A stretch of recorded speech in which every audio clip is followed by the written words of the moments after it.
ആദിത്യ ദറിന്റെ Dhurandhar the revenge box office റെക്കോർഡുകൾ ഭേദിച്ച് മുന്നേറുകയാണ്. രൺവീർ സിംഗ് നായകനായ സ്പൈ ത്രില്ലർ ചിത്രത്തിന് സിനിമയ്ക്കകത്തും പുറത്തും വൻ സ്വീകാര്യതയും പ്രശംസയുമാണ് ലഭിച്ചത്. BJPയുടെ ഏറ്റവും ചെലവേറിയ തെരഞ്ഞെടുപ്പ് പരസ്യമാണ് ചിത്രമെന്നാണ് യൂട്യൂബർ ധ്രുവ് റാട്ടി പറഞ്ഞത്. ദുരന്തറിന്റെ ഒന്നാം ഭാഗത്തെയും ധ്രുവ് റാട്ടി ശക്തമായി വിമർശിച്ചിരുന്നു.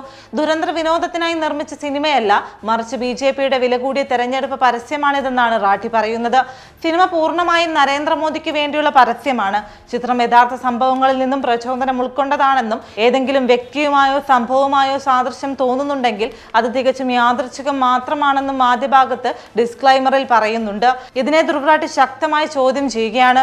ദാവൂദ് ഇബ്രാഹിമിന്റെയും നരേന്ദ്രമോദിയുടെയും പേരും ഏകദേശ രൂപവും ഉൾപ്പെടെ അതേപടി സിനിമയിൽ ഉപയോഗിക്കവേ എപ്രകാരമാണ് സിനിമയുടെ അണിയറ പ്രവർത്തകർക്ക് ഇങ്ങനെ പറയാൻ സാധിക്കുന്നത്? ചിത്രം യഥാർത്ഥ സംഭവങ്ങളിൽ നിന്നും പ്രചോദനം ഉൾക്കൊണ്ടതാണെന്ന വാദം സിനിമയെ ജനകീയമാക്കാനുള്ള ആദിത്യ ദറിന്റെ മാർഗം മാത്രമാണ്. സിനിമ വ്യക്തമായ ഇമോഷണൽ ഫ്രെയിമിംഗ് ആണ് നടത്തുന്നത്. വൈകാരിക തലങ്ങൾ ഉണ്ടാക്കി പ്രേക്ഷകന്റെ ധാരണയെ സ്വാധീനിക്കുകയാണ് ചെയ്യുന്നത്. യഥാർത്ഥ സംഭവങ്ങളിൽ നിന്നും വ്യത്യസ്തമായ സംഭവങ്ങളാണ് സിനിമ അവതരിപ്പിക്കുന്നത്. സിനിമയിലെ വില്ലൻ കഥാപാത്രങ്ങൾ പോലും മോദിയെ പുകഴ്ത്തി സംസാരിക്കുന്നത് പ്രേക്ഷകരുടെ മനഃശാസ്ത്രത്തെ സ്വാധീനിക്കാനുള്ള ഒരു തന്ത്രമാണ്. സിനിമയുടെ തുടക്കത്തിൽ പാകിസ്ഥാനിലെ ഒരു സംഭവത്തെ അടിസ്ഥാനമാക്കി കാണിക്കുന്ന രംഗങ്ങൾ കഥയുമായി ബന്ധമില്ലാത്തതാണെന്നും കേവലം വിദ്വേഷം പടർത്താൻ വേണ്ടി മാത്രം ചേർത്തതാണെന്നും ധ്രുവ് റാട്ടി പറയുന്നു.